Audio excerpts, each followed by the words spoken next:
غالباً شیخ عبد القادر گیلانی رحمۃ اللہ علیہ کا واقعہ ہے کہ وہ جب بیان کرتے تو جہنم کو زیادہ بیان کیا کرتے تھے, جنت کو کم, ڈراتے زیادہ تھے. تو لوگوں نے ان سے کہا کہ آپ ڈراتے زیادہ ہیں, جہنم کی باتیں زیادہ کرتے ہیں, خوف کی. انہوں نے کہا تمہارے گناہ اتنے زیادہ ہو گئے ہیں کہ تم ان گناہ کر کر کے بھی امیدیں چونکہ جنت کی لگا کے بیٹھے ہو, تو میں تمہاری وہ جو احمقوں کی, میں اپنی الفاظ میں ان کی بات نقل کر رہا ہوں, کہ جن احمقوں کی جنت میں تم رہتے ہو نا, اس جنت سے میں تمہیں نکالنا چاہتا ہوں. تم یہ چاہتے ہو کہ گناہ کرتے رہو اور قصے اللہ کی رحمت کے تمہارے سامنے سنائیں, تو یہ مجھ سے نہیں ہوگا, اس سے تو تم اور جری ہو جاؤ گے. اب ہمارے یہاں کیا ہوتا ہے, کوئی 27ویں رات کو مر جائے, کتنا بڑا گناہگار ہو, بخشش, اللہ کی رحمت کے واقعات کہ اللہ نے تو فلاں کو بخش دیا, اللہ نے تو فلاں کو بخش دیا, اللہ نے تو فلاں کو بخش دیا, اللہ نے تو فلاں کو بخش دیا. تو 27ویں رات کو مر گیا تو بخش دیا, جمعے کو مر گیا تو بخش دیا. تو بڑے بڑے گناہگار کہتے ہیں کوئی بات نہیں یار, سب کچھ کرتے رہو, اللہ بخشنے پر آئے گا تو فری میں ویسے ہی بخش دے گا. ایک حدیث دیکھ کے کبھی بھی کوئی حکم نہیں لگایا جا سکتا. ایک صاحب مجھے کہنے لگے کہ دیکھیں اللہ نے ایک بہت بڑے فاسق کو کتے کو پانی پلانے پہ بخش دیا تھا, تو ہم نے تو پتہ نہیں کتنوں کو پانی پلایا ہے, ایک کتے کو پانی پلانے پر بخش دیا تو ہم تو دن رات سبیل لگا کے بیٹھے ہوئے ہیں. میں نے کہا اللہ تعالیٰ نے ایک شخص کو کتے کو پانی پلانے پہ بخشا ہے, لیکن اللہ نے ایسا بھی کیا ہے کہ ایک عورت نے بلی کو بھوکا رکھا, اس کی ساری نیکیاں بھی اللہ نے کیا کر دی, بولو بھائی نا, ایک ظلم کی بنا پر اس کو جہنم کی آگ میں بھی تو پھینک دیا. وہ والی حدیث معلوم ہے, یہ والی معلوم نہیں. اس سے پتا چل رہا ہے اس حدیث سے کہ اللہ کی رحمت بہت زیادہ, لیکن اس سے بھی تو پتا چل رہا ہے کہ اللہ کا غضب بھی بہت زیادہ. اب میں نے کہا اس حدیث کا ایک صحیح مطلب ہے اور ایک غلط مطلب, سننے کے لیے تیار ہیں بھائی؟ لوگ کہتے ہیں کہ جب ایک کتے کو پانی پلا کے بخشش ہو سکتی ہے تو ہم نے تو پورا یتیم خانہ کھولا ہوا ہے, تو ہم نے اگر زنا کر لیا, چوری کر لی, نمازیں چھوڑ دیں, داڑھی نہیں رکھی, ہم نے اگر ماں باپ کا کبھی دل دکھا دیا, تو ہمارا کیا, ہم نے تو ایک کتا نہیں, ہم نے تو انسانوں کو روزانہ پانی نہیں بلکہ صبح و شام دسترخوان لگاتے ہیں. یار سوال ہی سمجھ میں نہیں آ رہا تو جواب کہاں سے سمجھ میں آئے گا؟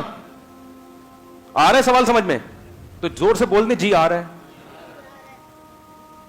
تو یہ غلط فہمی ہے, حدیث کا مطلب نہیں سمجھے آپ.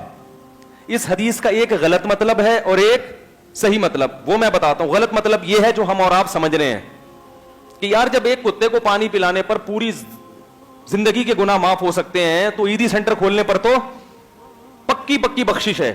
یہ غلط مطلب ہے. صحیح مطلب اس حدیث کا یہ ہے کہ دیکھیں انسان جو گناہوں سے بچتا ہے, شریعت چاہتی ہے کہ یہ بچا رہے, یہ سوچ کے گناہ نہ کرے کہ میری زندگی میں تو نیکیاں ہی نیکیاں ہیں, میں نے ایک گناہ کر لیا تو کیا ہو گیا. تو اس شخص کو گناہ سے بچانے کے لیے اللہ کے نبی نے بلی کا واقعہ سنایا کہ دیکھو ساری زندگی کی نیکیاں بسا اوقات ایک ظلم کی وجہ سے بھی ضائع ہو جاتی ہیں. نہیں آ رہی بات سمجھ میں؟ اور جو گناہگار ہوتا ہے وہ بسا اوقات یہ کہہ کے نیکی چھوڑ دیتا ہے کہ میرے تو اعمال میں اتنے گناہ ہیں, میں نے اگر ایک نیکی کر لی تو کیا ہو جائے گا. تو اللہ اس کو امید دلا رہے نیکی کا موقع چھوڑنا نہیں, بعض دفعہ ایک چھکا بھی انسان کو جتوا دیتا ہے. نہیں آ رہی بات؟ تو تجھے کوئی موقع ملے تو ہاتھ سے ضائع نہ ہونے دینا. تو مقصد کیا ہے؟ گناہگار کو نیکیوں کے قریب لانا, کہ جب ایک نیکی بخشوانے کا ذریعہ بن سکتی ہے تو زندگی بھر نیکیاں کرتے رہنا بخشوانے کا ذریعہ کیوں نہیں بنے گا. اور نیک آدمی کو جو نیکی کی طرف آ گیا ہو اس کو بتایا جا رہا ہے کہ جب ایک گناہ تباہی کا ذریعہ بن سکتا ہے تو گناہوں کے انبار لے کے آنا یہ تو بالکل بربادی کا ذریعہ ہے. تم تو ایک بلی کو بھوکا مار کے جب جہنم میں جا سکتے ہو تو انسانوں کے منہ سے نوالا چھیننا اور اللہ کے حقوق ضائع کرنا, اس سے کتنا اللہ کا غضب آتا ہوگا. ہم الٹا کر رہے ہیں. ہم کیا کر رہے ہیں؟ ہم کہہ رہے ہیں کہ جب ایک نیکی انسان کو بخش سکتی ہے تو میں نے تو پتہ نہیں کتنی نیکیاں کی ہوئی ہیں, مجھے مزید نیکی کی ضرورت نہیں ہے. اور جب ایک گناہ انسان کو برباد کر سکتا ہے تو یہ نہیں سوچ رہے کہ میری زندگی میں تو بہت سارے گناہ ہیں. یہ والی حدیث اس موقع پر یہ دوسرے کے لیے ڈالی ہوئی ہے. تو یہ حدیث کی الٹی تشریح ہے. اب آپ کہہ سکتے ہیں کہ میرے پاس اس کی کیا دلیل ہے کہ یہ والی تشریح جو میں نے کی یہ صحیح ہے اور دوسری والی تشریح غلط ہے. ارے کیا ہو گیا بھائی, مطلب تو دونوں نکل سکتے ہیں نا. بھائی فی نفسی ہی حدیث میں تو دونوں مطلب نکل سکتے ہیں کہ بھائی بسا اوقات ایک گناہ انسان کو بخشنے کے لیے، ایک نیکی بخشنے کے لیے کافی ہو جاتی ہے، تو جس نے بہت ساری نیکیاں کی ہوئی ہیں وہ تو گیا جنت میں، تو 2-4 گناہ تو اس کا کچھ بھی نہیں بگاڑ سکتے. یہ غلط مطلب ہے. اس لیے غلط مطلب ہے کہ 1-2 حدیثوں سے کبھی اصول اور ضابطہ نہیں بنتا. اصول اور ضابطہ کس سے بنتا ہے؟ کثرت سے جس بارے میں حدیثیں اور قرآن کی آیتیں ہیں. قرآن بار بار بیان کر رہا ہے ان الذین آمنوا وعملوا الصالحات، نیک اعمال کرو گے، ایمان لاؤ گے، نیک اعمال کرو گے تو بخشش ہوگی پوری زندگی. الا من تاب وآمن وعمل عملا صالحا، جو توبہ کرے، ایمان لائے اور آئندہ پوری زندگی کے لیے اعمال کو درست کر لے، فاولئک یبدل اللہ سیئاتہم حسنات، یہ وہ لوگ ہیں جو کامیاب ہوں گے. وذروا ظاہر الاسم وباطنا، اللہ فرماتے ہیں ظاہری گناہ بھی چھوڑو، باطنی بھی، سارے چھوڑ دو، کیونکہ ان الذین یکسبون الاسم، جو بھی گناہ کمائے گا چاہے ایک گناہ کیوں نہ ہو، سیجزون، قاعدہ یہ ہے کہ ان قریب اس کو اس کا بدلہ دیا جائے گا.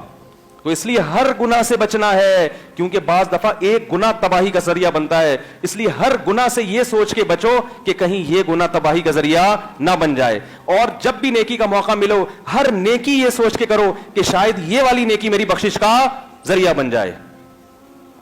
بہت مشکل ہے بھائی. اب تو پولیس کی بھی سمجھ میں آ گیا ہوگا، جو آپ کو سمجھانے کے لیے بلاتا ہوں میں.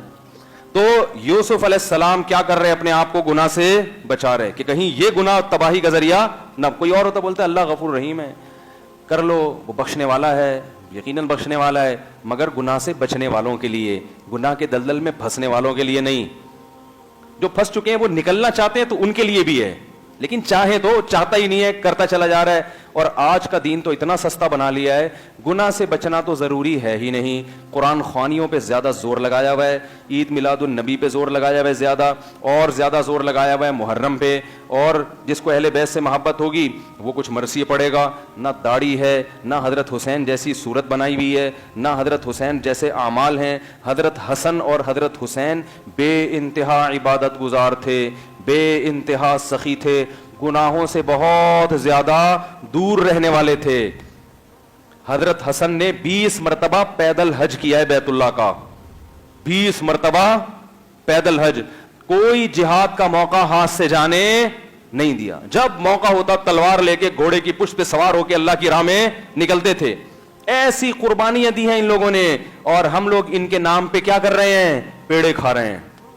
آج فلانے کی دعوت ہے حضرت حسین کے لیے، آج نبی صلی اللہ علیہ وسلم کے نام پہ دیگ کھائی جا رہی ہے، آج حضرت علی کے نام پہ پکوڑے کھائے جا رہے ہیں، آج جناب حضرت فلاں کے نام پر یہ چیز کھائی جا رہی ہے. کھاؤ کھاؤ کھاؤ کھاؤ، اور ایک دھماکے کے ساتھ بالآخر کھا کھا کے پھٹ جاتے. ان لوگوں نے تو روزے رکھے ہیں بھائی، کھایا تھوڑی ہے. ان کی سیرت اٹھا کے دیکھو، یہ تو روزے رکھا کرتے تھے، راتوں کو لمبی لمبی تہجد پڑھا کرتے تھے، دن میں لمبے لمبے روزے رکھا